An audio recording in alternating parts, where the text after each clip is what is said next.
Okay, try that. Yeah, I can hear you, John. Are we still waiting for Diane to come on? Wonderful. Okay.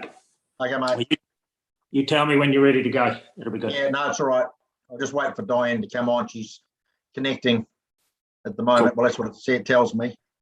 Cool. And tell me, Alan, the background behind you, is that a picture of where? It's a picture as I look out my office window up my driveway. Right. Okay. Very good. So that's real. I'm going to see a couple of magpies flit across there shortly, am I? No, I shot them all, mate. or I wish I could, because they're crowing at 5:45 in the morning at the moment. Yeah. Good. Oh, well, you'll need to get the old 12 gauge out and upset the neighbours. Oh, yeah, no, neighbours are not that close to me, so they probably hear it, but it doesn't worry them. Good. You may want to know that you are being recorded. Oh, that's all right. Good. Is Diane going to come on, Galen, or not? We've got Peggy coming on. Have we? But Diane hasn't. She's not in the waiting room. Okay, so it's Peggy. Okay.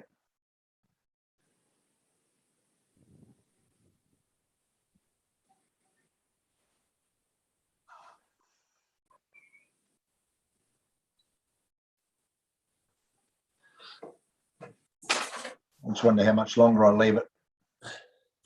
What page are we on? You're on page 654. I didn't know there was that many pages. Yep. So you should be looking at the Te Akau Wairarapa Community Complex. There's 815 pages, Rob. Yeah, that's right. Yeah. All right, well, I'll have to leave it and just, you're quite happy to do it on your own, John? Look, I'm happy. I'm ready to go when you are. Okay, I know you've got things to do, so we'll get this underway in a sec. Okay, the story is you've got 10 minutes, and that includes any questions from the councillors. So you can take your submission as been read, and if you want to just speak to it and leave a bit of room for councillors to ask you any questions. That sounds lovely. Thank you, Mayor. So good morning, Council. I'm obviously presenting on behalf of the Te Akau Complex and Districts. My name is John Jackson, and I am Chair of the local voluntary fire force. I've been past Chair of Te Akau School. I've been brought up here in Te Akau, and I've actively farmed here for 30 years. Just to move on, thank you for reading the submission. I'd like to draw your attention, please, to the representation review document from which a lot of the analysis was done. Page 3 of the document talks about identifying communities of interest to ensure those communities of interest are effectively represented, and to ensure those communities of interest are fairly represented. By any sense of your own qualifications, we are a community of interest out here in the further reaches. In comparison to rural with amenities closer to urban areas, we consider ourselves, let's call us remote rural for the purposes of our discussion. We have very little, if any, provision of support or amenities from the council. We have roading infrastructure, and I would insist, I guess, that many of you who don't know where we live and haven't been out to these areas, it would be good for you to get out and see some of the challenges that we face out here. We are a distance from the main centre. Most of us will travel an hour, but I would consider everything half an hour or further away. You could consider from a centre, from an urban centre, you could consider rural remote. Our physical boundaries here, our district has been split by the proposed wards We'll try not to take it as a deliberate ploy by council to disenfranchise us as a community, although some people have suggested that might be the case. We have a main road out here. The Te Akau complex is on one side, Te Akau school on the other. It really is nonsensical, given the list of what you are using as your consulting rules and regulations to then divide a remote rural community like this straight down the middle of our main street. I guess it would be a bit like dividing Ngaruawahia in half and having them down the main street and having them in separate wards. So we need representation, largely has been. We would like more support, obviously, but at least the representation has been met with us as a district, as a community, and our community of interest as such has been respected by that representation. I think to add further salt into the wound, the proposal for community boards that we retain the 5 current community boards with boundaries being restricted to urban areas is not a good look for council. That to remove the rural portion of the existing community board area and seek feedback from rural communities as to whether they want to establish a community committee instead is not a good look. I think we deserve equal opportunity to form a board, and I think that probably this might well prompt us to ask for that opportunity. I understand the Waikato District Council pays 70-odd thousand a year for each community board's administration costs funded through the general rate. So I believe that we probably fund that, even though we are remote rural and our representation is being removed under this proposal. So that is the main issues that we face as remote rural. We certainly deserve, we feel, a better crack than what we're getting. I'm happy to take some questions, but I would suggest that if instead of what appears consideration given to the formulation of mesh blocks and getting the numbers right, rather than communities of interest, which I believe we certainly qualify, would give us we need to forget about the mesh blocks and we need to concentrate on the community of interest aspect to give us fair representation. I'm happy to take some questions. Thanks, John.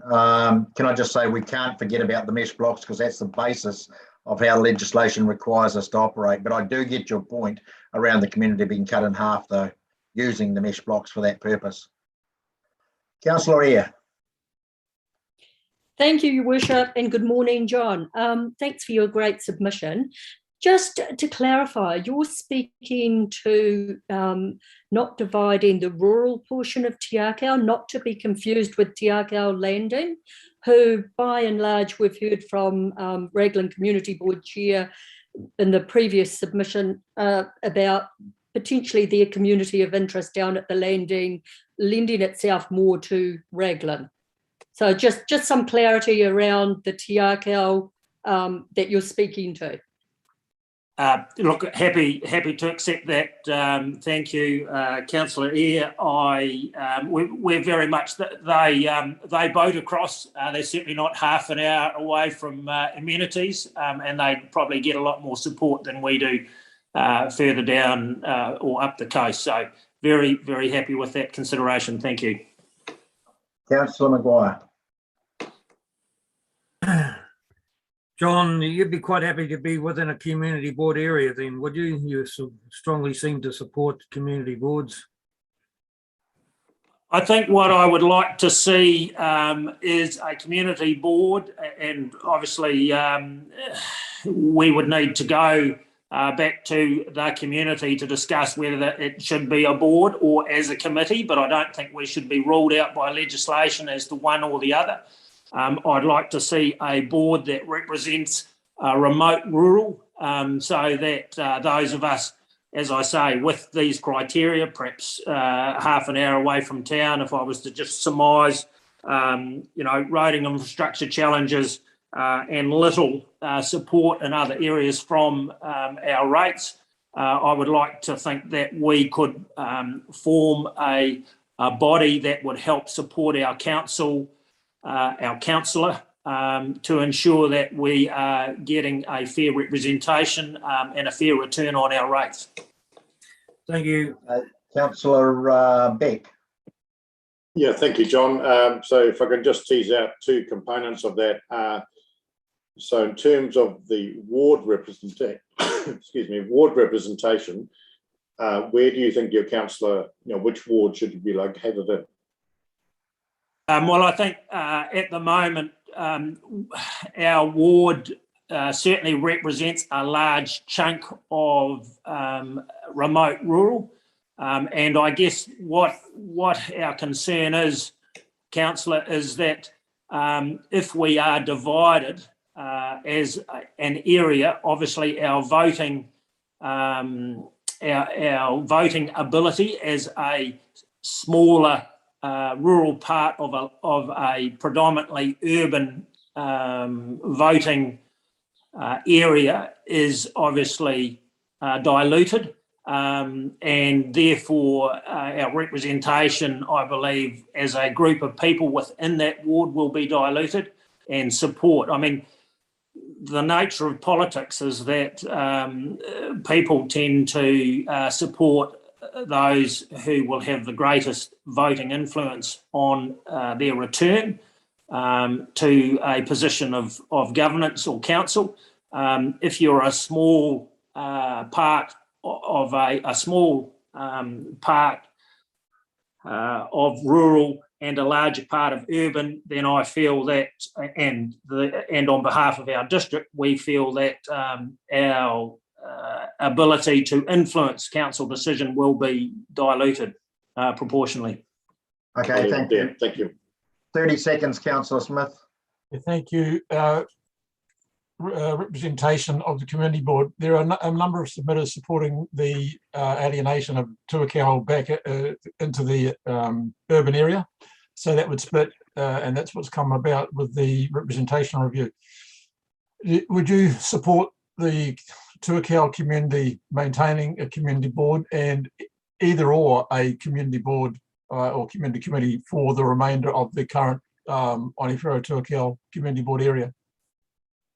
I think what I would like for us to investigate is a board, a community board that deals directly with remote rural people and situations. Now, whether it's attached to another community board, councillor, I would take some guidance on from our community or not. I can't really speak to that with a degree of confidence, but I do feel that we need representation to support our local councillor to get a fair representation of our rate take for remote rural.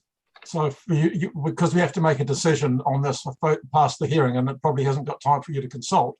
Can you So look, I'm going to have to cut it off. I'm going to have to cut it off there, Councillor Smith. I'm a minute over, and I shouldn't have done that.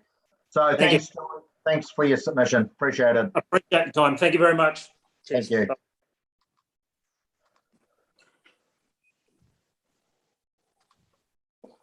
Right, next one, Galen. No, we have no one in the waiting room at the moment.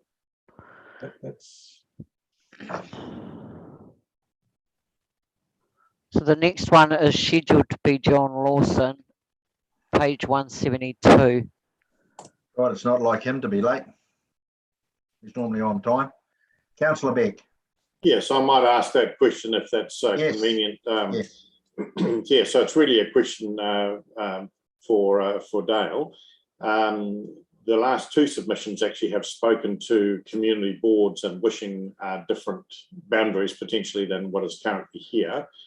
I'm just wondering what obligations exist on us in terms of, if we were to accept the submission or points of the submission to expand the boundaries beyond current community board boundaries, that would capture ratepayers not currently subject to those targeted rates and yet who may not have submitted because they weren't even aware that that was a possibility. It's arisen out of submissions rather than the proposal. What obligations do we have there to consult with them, or what is the process for effectively imposing, if you like, a new targeted rate without having consulted specifically?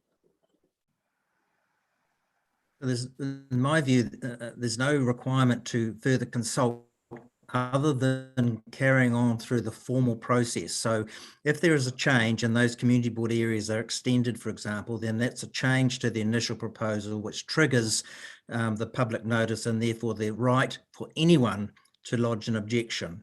So the question I think you're asking is, well, how will people know if they want to lodge an objection because of the potential effect on the rates? I guess that could just be a point of clarification that goes out to on the council's website, or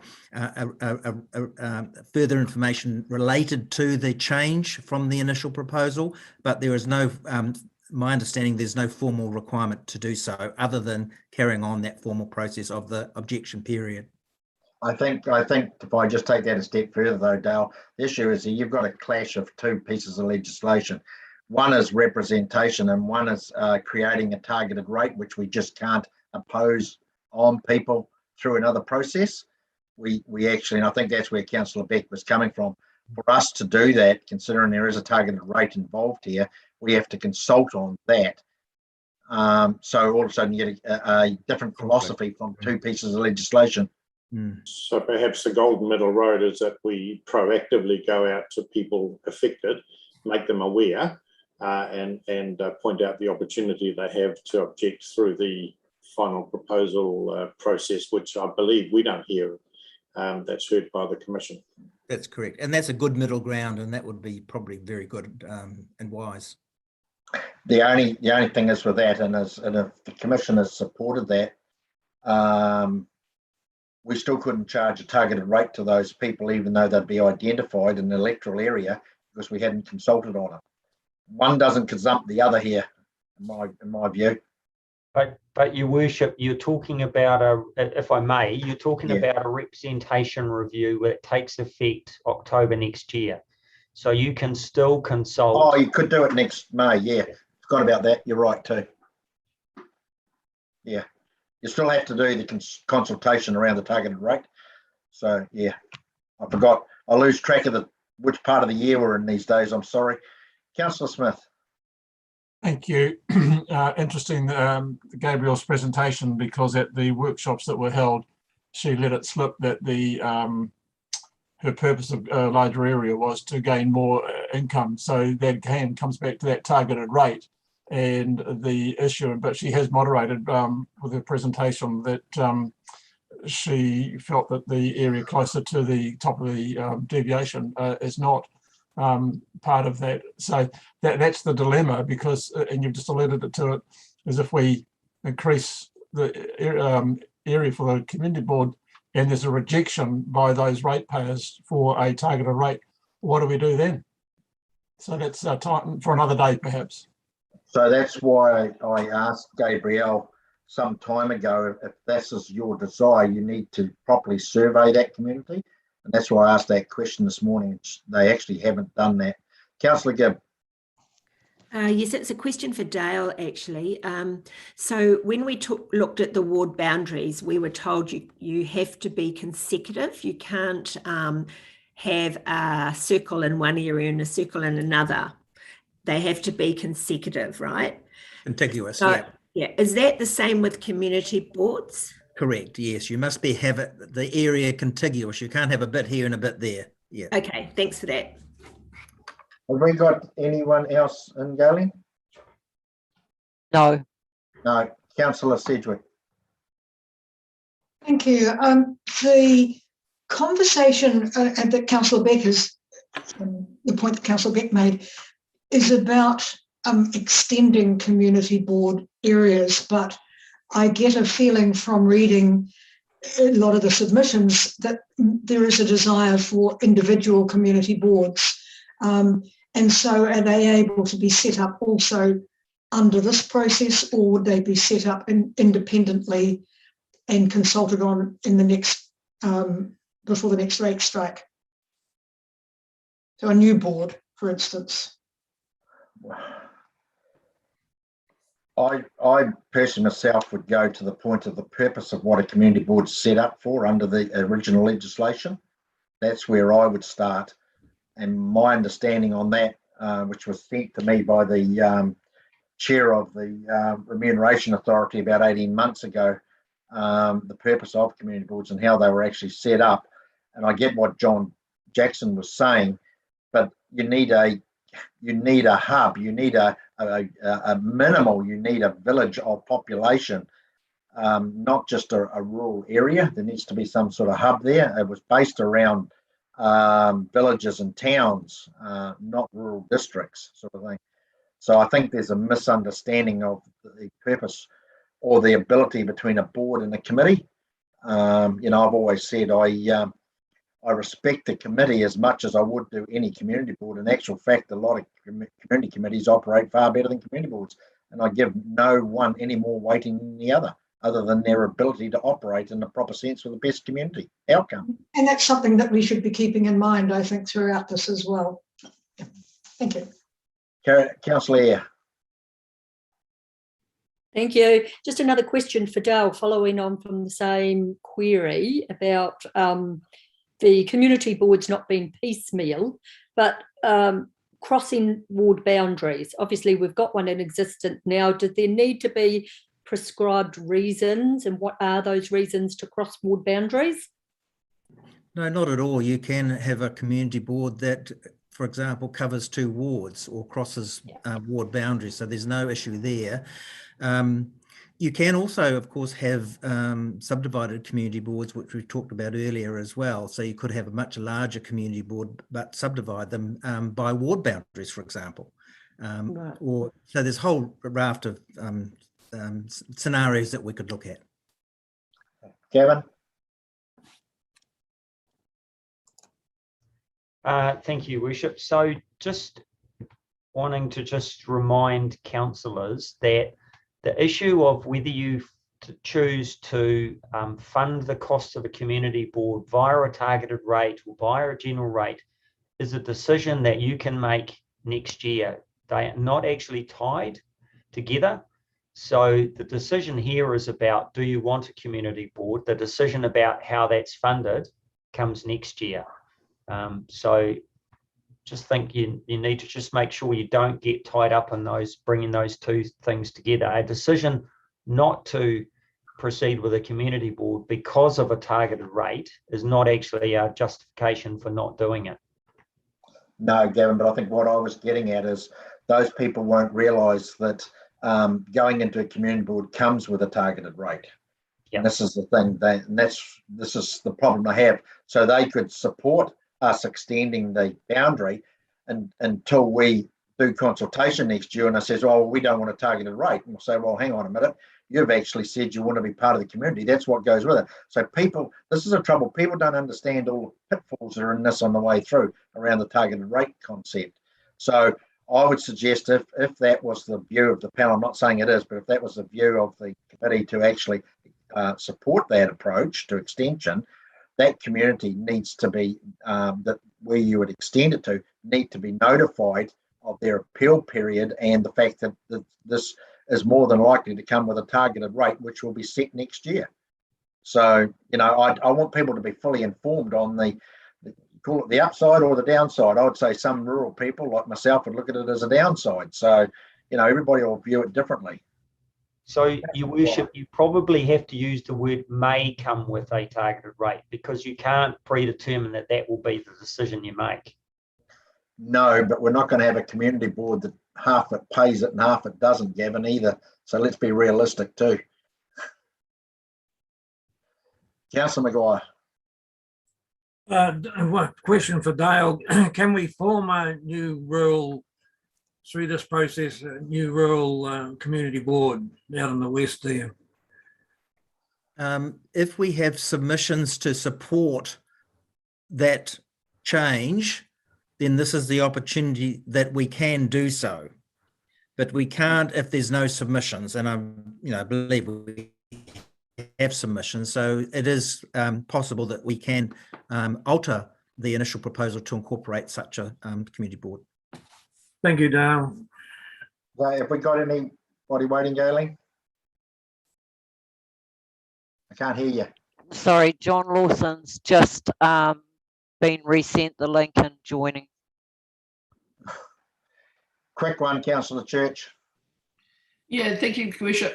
So there's lots of rural community boards within New Zealand at Wanganui, Hastings, Rotorua, Whakatane, etc. So I think, you know, if it's plausible, I think there's lots of other models that we can also help to us to inform us as to how effective they are as well.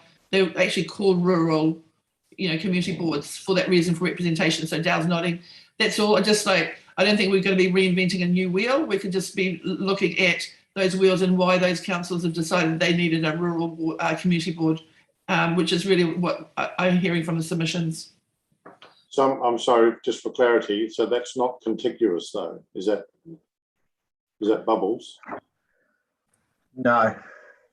So any doesn't matter whether it's a community board, it's got to be contiguous. Is that right? It's right down, so they've somehow managed to do I don't know, like a giant donut or something, leaving the urban middle out of it. I get simplicity in my mind. If we had the only fair Te Akau community board area, and you use the river as the natural border, town to country, and then just as an example, there's no circle or non-contiguous. It would be the Onewhia Tuakau community board be the Te Akau, Onewhia Te Akau community board area, Port Waikato, Onewhia down, and just that same border that it is at the moment. It's just Councillor, I'm going to catch you off there because this is sounding very much like deliberations. Yeah. And we're recording this at the moment, so you perhaps shouldn't be speaking like that. Right, has he come on yet, Galen? No. Your Worship, just a reminder to councillors as well that not only are we recording, but the chat stream is discoverable under Lagoima. Yes. So please watch your chat messages. Yeah.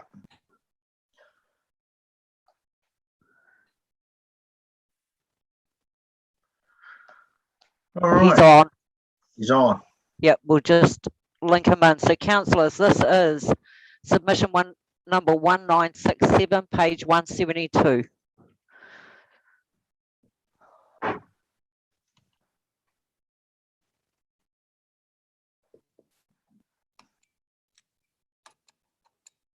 thought he was on. He is there, he's just muted. Oh, there he is. Okay, I was looking around the screen. Okay, morning, John. Good morning. Yeah, sorry, I didn't notice the link come in. Can't find it on my email, so I don't know why or what happened, but yeah, apologies. Okay, John, you've got 10 minutes. You can take the submission. Your submission is read. You've done this enough time, so you know the 10-minute includes any questions from councillors. So take it as read and away you go. Okay, so I noticed that there's quite a lot of submissions that have suggested that the Te Akau Raglan or Whangaroa boundary ought to be changed. So I hope you're going to be looking at that and seeing what you can do to juggle around the mesh blocks. I appreciate all this has been done in rather a rush, so I imagine that not all the options were able to be looked at the time, and maybe looking in more detail at those mesh blocks on the boundaries between Whangaroa and the Newcastle Tamaheri ward and the Central ward and the one to the north. Maybe you can manage to juggle those around and actually equal out the population rather better and get rather more community coherence, because I think those of us on this side have said that really Glen Massey and that area doesn't have much in common with the rest of Whangaroa, and similarly up there, they've said they don't have much in common with Raglan. So hopefully that can be sorted out with some juggling of those boundaries and have a look at them. One of the other issues is, of course, the size of Raglan Community Board and whether that is as sensible as it is. It seems to me that it should either be smaller and go back to what it used to be of just being the town area, or it ought to be much bigger and actually encompass all those areas around Raglan, which, as the Raglan Community Board said, was had lots of links with Raglan through education and social links, and that would be a good thing to be looking at. And the other main thing that I wanted to draw attention to in my submission was the Maori wards, which it seems to me that if you look at the formula that the government or the legislation provides, then we've got the situation where if you agree to increase the number of councillors by 1, then the extra councillors go to the Maori wards, and we end up with 3 Maori councillors rather than 2. And it's a really big job, it seems to me, to try and get 2 people to cover the whole district. It's bad enough covering some of the big wards that we've got at the moment, and with the larger ones that are going to be existing, it's going to be even worse. But it seems to me that the only problem is trying to rearrange the seating in the council chamber to fit 1 extra person in. But other than that, I can't see that there would be much of a problem with having the extra person, and we have got a larger population and a larger ratepayer base. So I would have thought it was possible to do that. So having said those, maybe I'll wait and see what questions there are. Thank you. All right, thanks, John. Has anybody got any questions for John at all? The only thing I'd say, John, this wasn't a rushed process. This process has been going for at least 15 months. So it was no way rushed. So be assured of that. I want to get that straight on the record. I thought that the Maori wards had changed things and that was rushed because of the legislation that went through. No, it was only the legislation changed our original decision, made it possible. That was the only thing. So that was the only part of it. The rest of it has been in train for at least 15 months. But anyway, I'll go to Councillor Beck first. Yeah, thank you. Morning, John. Interested in your comment that the Raglan Community Board should, retract and be a bit smaller, stick to the urban limit, or be much bigger. It's a sort of in a no man's land at the moment. Do you have a preference which one of those 2 would better suit the communities of interest that you are much better aware of than I am? Well, in my submission, I suggested there should be a community board for each of the wards. And it seems to me that having community boards fit ward boundaries makes life simpler for everyone to understand and know who's got what responsibility for what. So fitting the ward boundary, whatever that might be in future, seems the more sensible option. Okay, Councillor Smith, what's going on? Well, in reality, Councillor Beck asked the question. I just wonder, with John making the comment that there should be a community board for each ward, it begs the question then, John, what is wrong? Or no, I'm not suggesting it's wrong. If a councillor isn't fulfilling that function, are you suggesting a structure that supports councillors in each ward, as opposed to a separate entity? Because at times I've observed over the years that community boards and councillors are not always on the same page. So could you just explain or expand a little bit what you're meaning by that, please? Well, from what I understand, the Thames Coromandel has introduced a system of covering the whole of its area with community boards. And as far as I know, it's working pretty well. It seems to me that it's a big ask for a councillor, particularly in the larger wards, to cover the whole area and know what's going on, and having more representatives from around the district, it seems to me would help with that decision making, that maybe you're not familiar with every corner of your ward, or certainly not in the bigger wards, and that would make for better decision making. So that's my thinking behind it. So question for you, John, is most of our rural wards have several community committees. So if we were to impose a community board, what happens to the community committees? Because most of those community committees are based around a village or a hall. So are you saying they're disenfranchised by this? Well, I suppose I'm looking at what happens around the Whangaroa area rather than the wider area. So I'm not going to tell other areas what they ought to be doing, but it seems to me that one way or another, they ought to have some sort of local representation, whether it's in the form of a committee or a board, and whether it's covering the whole ward or whether the ward gets split up into sections. But as far as Raglan and its area is concerned, then as a community board submission has said, that there are all those links and that it is a natural catchment area with all the streams and rivers draining into the harbour and the transport routes following them. All right, Councillor Sedgwick.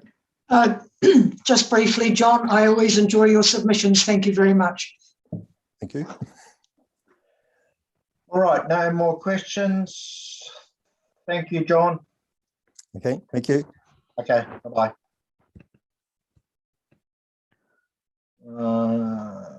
So, Your Worship, we have not heard, we had not had confirmation back from the submitters that were due at 11 and 11:10, which are John Simmons and Melissa.